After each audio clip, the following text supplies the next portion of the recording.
ॐ सदाशिवसमारम्भाम् शङ्कराचार्यमध्यमाम् अस्मदाचार्यपर्यन्ताम् वन्दे गुरुपरम्पराम्।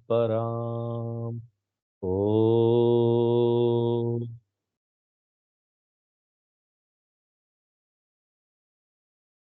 तो 13वें अध्याय में भगवान ज्ञेयम विषय के बारे में हमको बता रहे हैं। ऐसी चीज जिसको हमको अनिवार्य रूप से जानना चाहिए और आज तक हमने उसको बहुत हल्के में लिया। वो हमारे सबसे नजदीक है, लेकिन नहीं ध्यान देने के कारण वो सबसे दूर सा प्रतीत होता है। तो पिछले क्लास में हमने बताया आपको व्याकरण का उदाहरण देकर कि किस तरह से हम अपने जीवन में एक महत्वपूर्ण, जो हमारे जीवन का तत्व है, जो हमारे जीवन का सब कुछ है, उसको मिस कर रहे हैं। संज्ञा और विशेषण। संज्ञा बोलते हैं वस्तु को व्याकरण में, और विशेषण बोलते हैं वस्तु की क्या क्वालिटी है उसको। ये वृक्ष लंबा है तो वृक्ष जो है वो संज्ञा हो गया, नाउन हो गया, और लंबाई चौड़ाई वो जो है वो विशेषण हो गई, एडजेक्टिव हो गई। एक व्यक्ति लंबा चौड़ा है, ये सुनहरा चूड़ी है। इस तरह का उदाहरण हमने आपको देकर समझाया कि उसमें जो है उस पर हम ध्यान नहीं दे रहे। उसी को सत चित आनंद में जो सत है ना, उसी को बोलते सत, यानी एग्जिस्टेंस, विद्यमान है और वही मुख्य चीज है। जबकि हमने उसको अपने जीवन में क्या बना रखा है, विशेषण, ध्यान ही नहीं दिया उसको। हम सोचते हैं मुख्य चीज तो यहाँ दुनिया की वस्तुएं हैं। ये वर्ल्ड में इतनी सारी चीजें हैं ना, सब चीजें जो हमको दिखाई दे रही है, ठोस सा प्रतीत होता है। हाँ? बड़ा कठिन है मानना कि वो मुख्य नहीं है, जबकि वो सब क्या है, नाम रूप है। नाम रूप मूल तत्व नहीं है, मूल तत्व नाम रूप का आधार है।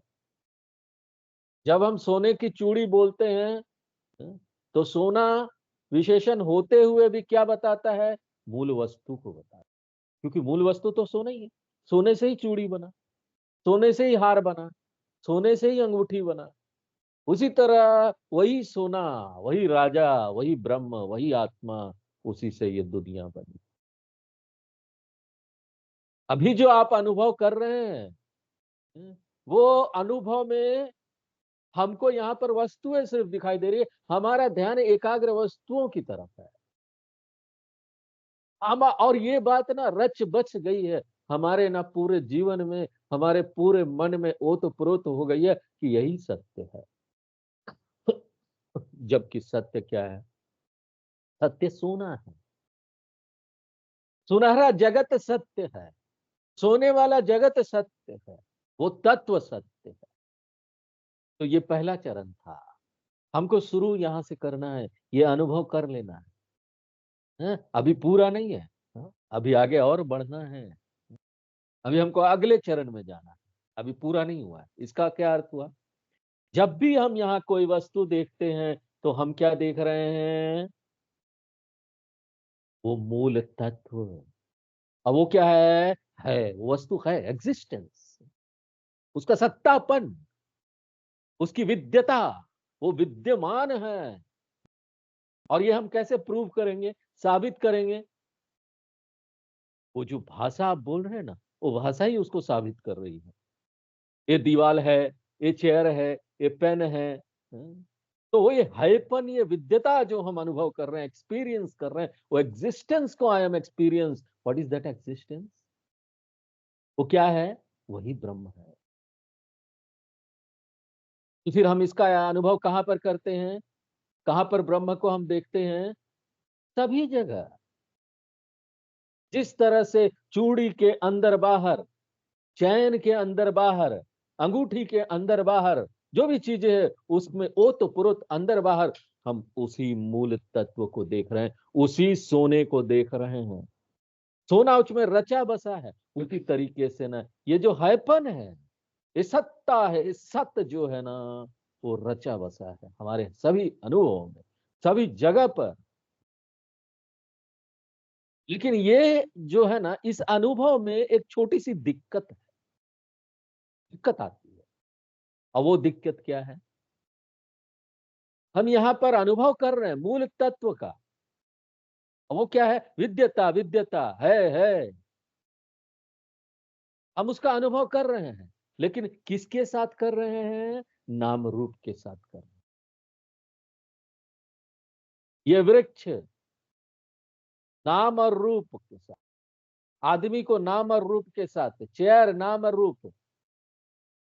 तो ये जो मूल सत्ता है ना, उसको शुद्ध रूप में प्योर फॉर्म में हम नहीं कर पा रहे हैं, देख नहीं पा रहे हैं, अनुभव नहीं कर पा रहे हैं।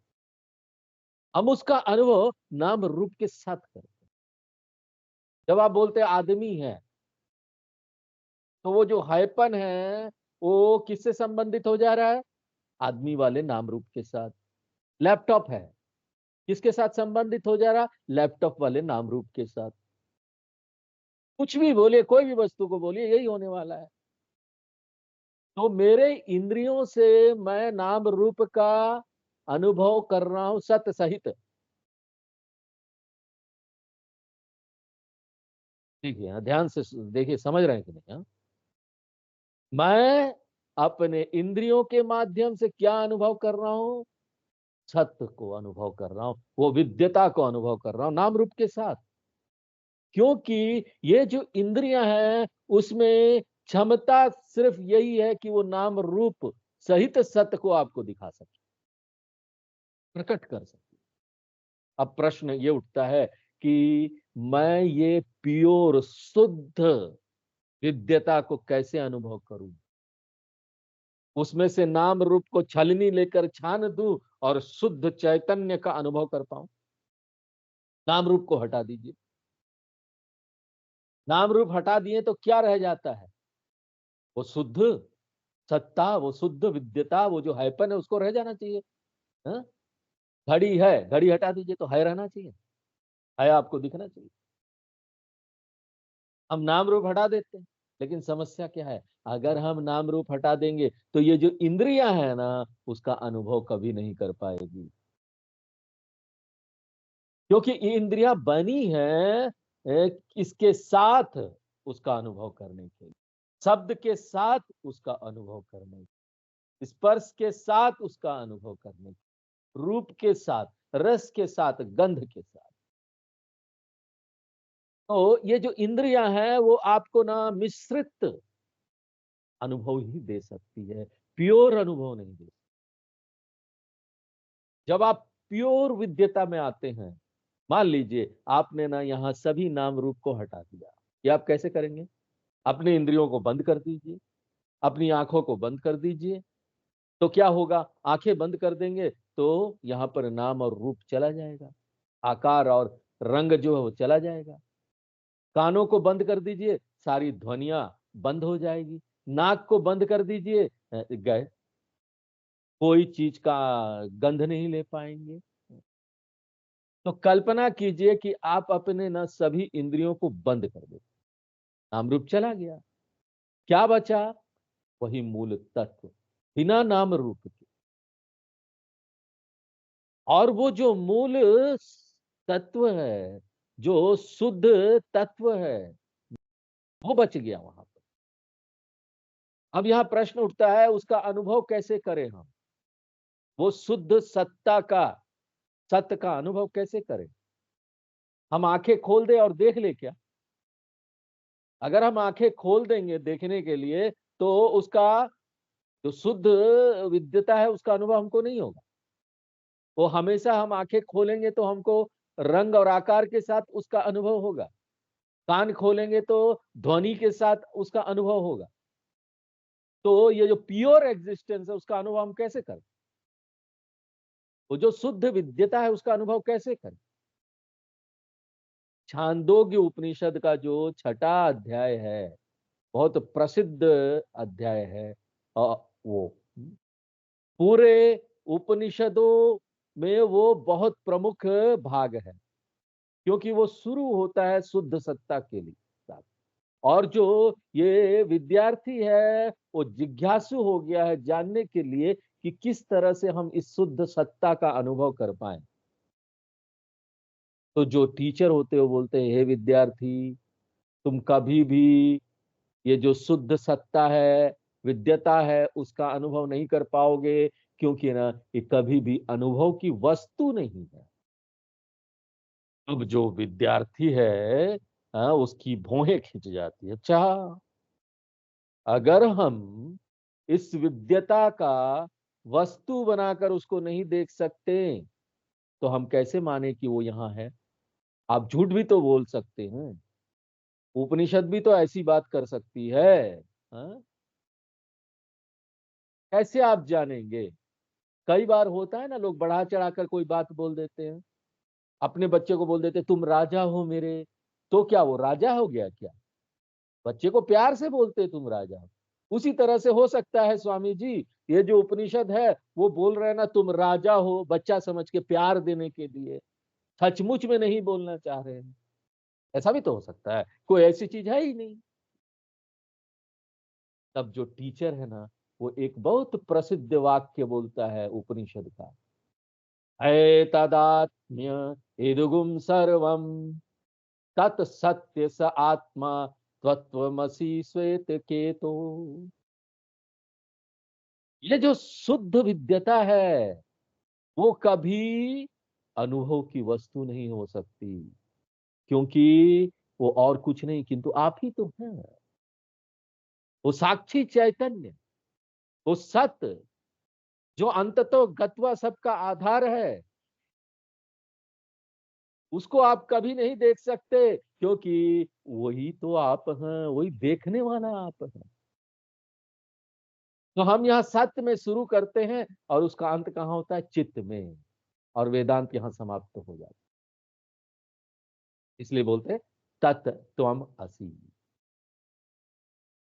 वही शुद्ध सत्ता, ये और कुछ नहीं, ये शुद्ध सत्ता है। और शुद्ध सत्ता क्या है? अहम ब्रह्म अस्मि, वही वो ब्रह्म हूं। और मेरी प्रकृति क्या है? सत्य, चित्त, हाँ? वही भागवत के मंगलाचरण वाला सच्चिदानंद रूपाय। हम वहां बोलते हैं, सिर्फ मंगलाचरण करते, समझते कहाँ है? यहाँ गीता में आकर उसको समझते हैं कि सचमुच में वो है क्या। उसकी व्याख्या हो रही है, समझ लो उस मंगलाचरण की व्याख्या हो रही है यहाँ पर। सत्य चित, वो विद्यता, वो चेतनता, यही वेदांत का सार है। कुछ समझ रहे हैं ना? अभी थोड़ा थोड़ा समझ में आ रहा है। आप इसमें रमन करते जाइए, भीतर जाते जाइए। मैं वो मूल तत्व हूं, और मैं वो सत्य रूप हूं, और मैं वो चित्त रूप हूं। और पूरी दुनिया जो है ना, वो नाम रूप है, जो मेरे ऊपर टिका हुआ है, मेरे से आधार प्राप्त करता है। मैं ये व सकलम जातम, मई सर्वम प्रतिष्ठितम, मई सर्वम लयम याति तद ब्रह्मा द्वयमस्य हम। कैवल्य उपनिषद का मंत्र है ये। जब ये बोला जाता है ना तो बड़ा कठिन लगता है हमको इसको पचा पाना। अब पूरी दुनिया मेरे ऊपर टिकी हुई है, स्वामी जी हम अपने आप को तो अपने ऊपर टिका नहीं पाते हैं, आप बोल रहे पूरी दुनिया मेरे ऊपर टिकी हुई है। इसलिए तो देखिए ये जो वैज्ञानिक लोग हैं ना, आज तक ना ये ढूंढ नहीं पाए कि मूल तत्व यहाँ क्या, मूल आधार जिससे ये दुनिया चल रही है। और वो ऐसी चीज को कभी ढूंढ भी नहीं पाएंगे। क्यों? क्योंकि वो कोई वस्तु नहीं है जिसको बाहर ढूंढा जा सके। वो तो वस्तु ढूंढने का प्रयत्न कर रहे हैं। अरे वो सब जो आधार है वो तो मैं हूं। ये बहुत कठिन है पचा पाना, इसको स्वीकार कर पाना। इस सत्य को स्वीकार कराने में हमारी सहायता करने के लिए उपनिषद हमको एक बहुत प्रसिद्ध उदाहरण देता है। और वो उदाहरण क्या है? हमारा स्वप्न का अनुभव। जब हम यहाँ स्वप्न देख रहे हैं, बहुत सारी चीजों को यहाँ देख रहे हैं, मुझे बड़ी खुशी हो रही है, मुझे कभी दुख हो रहा है, मुझे कभी भय हो रहा है। भय भी होता है हाँ स्वप्न में। और कई लोग ना रात को विशेष प्रार्थना कर कर बेड में जाते हैं, सोते हैं, ताकि ना उनको डरावने सपने ना आए। ये एक बहुत बड़ी समस्या है। कई लोग आके स्वामी उमी लोगों से पूछते हैं, स्वामी जी कोई मंत्र दे दीजिए, रात को पढ़ के सोए, बड़ा डरावना सपना आता है। हम्म? इसका क्या अर्थ है? कि सपने में ये क्षमता है कि वो आपको डरा पाए। कल्पना कीजिए, आप सपने में बहुत भयानक चीजें देख रहे हैं, और उसी सपने में आपका सपने का गुरु आता है, और उसी सपने में गुरु आता है और आपको बोलता है डरो मत, डरो मत। ये सारी चीजें जो है ना, वो कुछ नहीं है, फोकल है, फोकल। सारे जो ड्रीम की दुनिया है, स्वप्न की दुनिया, उसका आधार तो तुम हो। तुम्हारे ऊपर सब कुछ चल रहा है। ये स्वप्न भी तुम्हारे भीतर से आया है। स्वप्न तुम्हारे ऊपर आधार प्राप्त किया है। जैसे ही तुम जगोगे, ये स्वप्न का लय हो जाएगा। अगर वो गुरु ऐसा बोलता है आके, तो स्वप्न में आपको ये स्वीकार हो पाएगा? ये तो बड़ा कठिन है विश्वास करना। क्योंकि स्वप्न में तो सब सच सच लग रहा है। लेकिन जैसे जग जाएंगे, वो समझ जाता है कि यहाँ कोई स्वप्न नहीं है, स्वप्न का कोई नदी नहीं है, स्वप्न का कोई आदमी नहीं है, स्वप्न का कोई वस्तु नहीं है, किसी की सत्ता नहीं, विद्यता नहीं है, मेरे अलावा मैं ही हूं। वेदांत बोलता है ये जो दुनिया है ना, ये जो अभी हम जगे हुए, हम सोच रहे बड़ा हम जगे हुए हैं, ये भी सपना ही देख रहे हैं। ये एक अलग चैनल है। टीवी का चैनल अलग अलग होता है ना, अलग चैनल का सपना है। चैनल डी नाम दे दीजिए, कुछ भी नाम दे दीजिए, अभी विश्वास नहीं होगा। वेरी डिफिकल्ट, बहुत कठिन है इसको स्वीकार करना कि मैं ही वो आधार हूं, मैं ही वो अंतिम सत्य हूं। मैं जब बोलता हूं तो मैं यानी ये शरीर नहीं, क्योंकि ये शरीर भी तो पंच महाभूत का, दुनिया का भाग है। ये शरीर क्या है? दुनिया का भाग है ना। मिट्टी से बना, जल से बना। देख लीजिए ना, इसमें सब खाना खाया, रात को हाथ का भाग बन गया या पांव का कहीं का भाग बन गया, बन गया नहीं। एक्चुअली में मैं क्या हूं? ये खाना हूं क्या? वो खाना जो वो खाद बनता है, गाय का गोबर। गोबर फिर विटामिन बन के पेड़ को उगाता है, वही गोबर हम है क्या? हमें चिन्मयानंद जी बड़े हंसाते थे, बोलते थे वी आर ऑल गोबर। ध्यान से देखें, अगर हम अपने आप को शरीर मान ले तो गोबर के अलावा कुछ नहीं। तो जब इस बात का अज्ञान होता है ना, तब ये मानना बड़ा कठिन होता है कि ना ये स्वप्न की दुनिया है। ये कठिन होता है स्वीकार करना कि ना हम ही वो सत्ता है, विद्यता है। वेदांत के अनुसार ये पूरी पृथ्वी का आधार हम ही है। और वो मैं जो है ना ब्रह्म, वो जो ब्रह्म है ना वही विद्यता है। यह ब्रह्म है, एकमात्र ब्रह्म ही ये दुनिया के रूप में यहाँ प्रतीत हो रहा है, नाम रूप के रूप में। और जब ये ब्रह्म नाम रूप लेकर यहाँ पर सब प्रतीत हो रहा है, दिख रहा है, तो इसको हम क्या बोलते हैं? विश्व रूप ईश्वर। और विश्व रूप ईश्वर किसका नाम है? ब्रह्म का, वो विद्यता का, जो कि नाम रूप के साथ यहाँ पर दिख रहा है।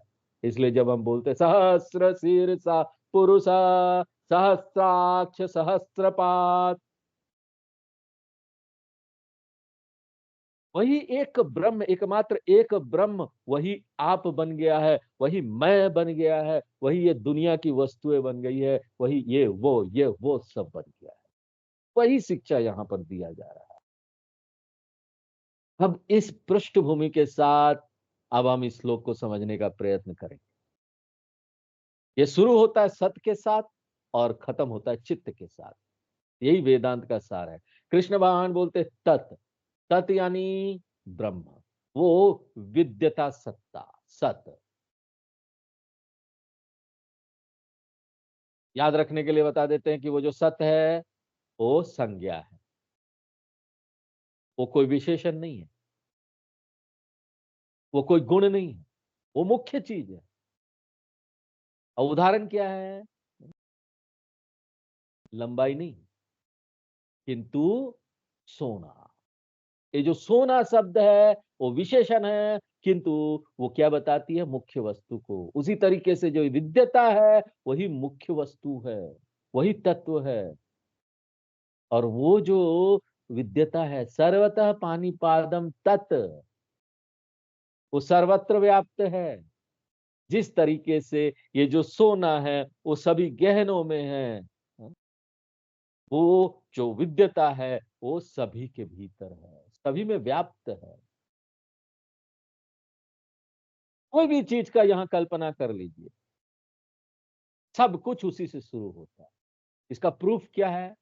आप बोलते हैं यहाँ तारे हैं, कोई भी वस्तु का वो कल्पना कर लीजिए। लेकिन अगर आप कोई वस्तु का कल्पना कर रहे हैं और सोच रहे हैं कि उसका कोई विद्यता नहीं है, तो ना आप ऐसी वस्तु का कल्पना कभी नहीं कर सकते जिसका कोई विद्यता ही नहीं है, जिसमें हाइपन नहीं है। अगर कोई वस्तु नहीं है, नहीं, आप बोलेंगे नहीं है। आप क्या बोल रहे हैं? देखिए, मेरे और इस लैपटॉप के बीच में खाली जगह है, वैक्यूम। तो हम आपसे पूछेंगे, आप बोलेंगे ए वस्तु है, ए वस्तु है, बीच में नहीं है। स्वामी जी बोल रहे हैं बीच में तो कुछ नहीं है ना। ए वस्तु, ए वस्तु, ए विद्यता है, ए विद्यता है, बीच में तो नहीं है। तो हम आपको बोलेंगे, आप आपसे क्वेश्चन करेंगे, आप क्या बोल रहे हैं कि वहां बीच में खाली है बोला ना। तो उसमें बीच में क्या है? वही विद्यता है। इसके बिना आप सोच भी नहीं सकते, इस खालीपन का भी नहीं सोच सकते है के बिना। इसलिए सर्वतः पानीपादम, उस सत ब्रह्म ब्रह्म का यहाँ पर ना बहुत सारा हाथ है, बहुत सारा पांव है, सब जगह है। सर्वतो शीशिरो मुखम, उस सत ब्रह्म का यहाँ पर ना बहुत सारी आंखें हैं, बहुत सारा सिर है, बहुत सारा मुख है। और एक ही विराट ईश्वर है जिसका नाम ये सारा अंग है। और सर्वतः श्रुति मल्लो के, वो सब जगह है श्रुति के साथ। श्रुति यहाँ क्या बोलना चाह रहे हैं? कान। भगवान का कान, आंख, हाथ, पांव सब जगह है सर्वत्र व्याप्त। उनके बहुत सारी काने हैं, इस जो पूरी सृष्टि है उसमें। सर्वमावृत्य तिष्ठति, तिष्ठति है वो हर जगह, पर हर जगह सर्वत्र व्याप्त, सब कुछ में वो तो प्रोत है। सर्वमावृत्य तिष्ठति तत् सत ब्रह्म।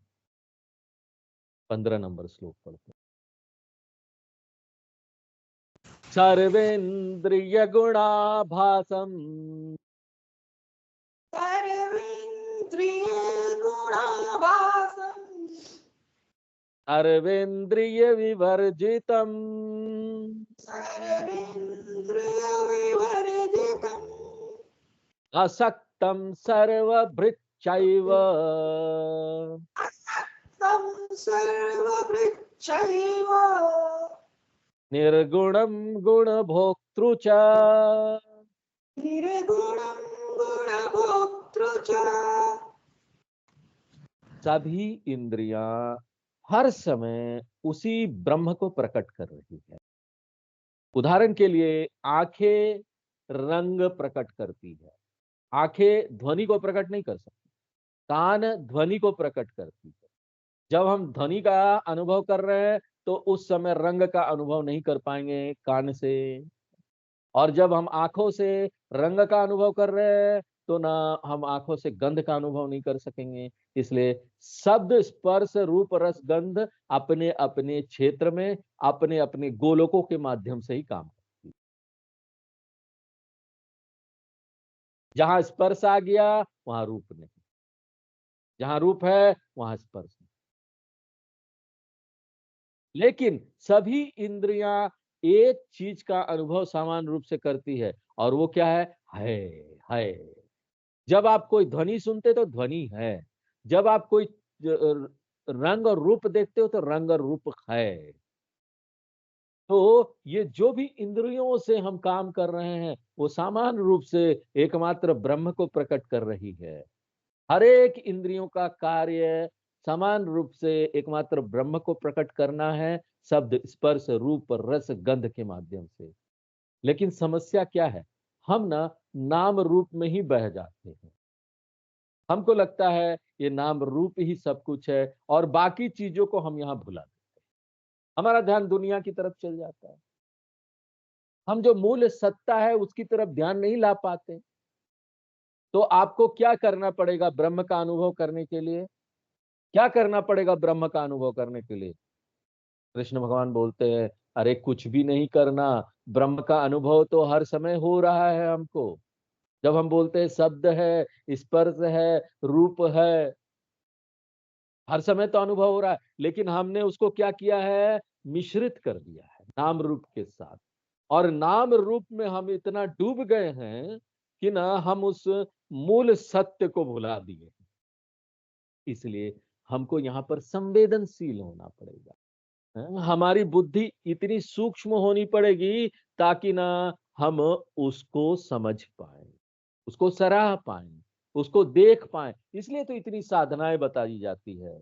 वो साधना करने में मेहनत, वो सारी साधनाएं कर ली, जब बुद्धि सूक्ष्म हो गई तो ये दिखाई दे जाती।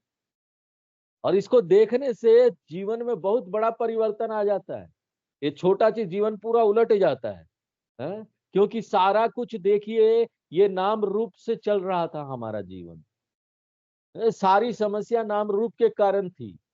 अब जब नाम ही रूप नहीं है, अभी हम समझ गए हैं कि स्वप्न मात्र है, मूल सत्ता वो है, तो सारी समस्या ही दुनिया की समाप्त हो जाएगी। अज्ञान ही मूल समस्या है, अज्ञान ही मूल जड़ है।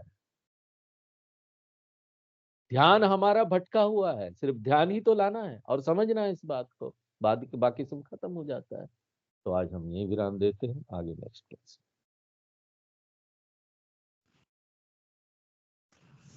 ओम पूर्णमदः पूर्णमिदं पूर्णात् पूर्णमुदच्यते पूर्णस्य पूर्णमादाय पूर्णमेवावशिष्यते। ओम शांति शांति शांति। हरि ओम।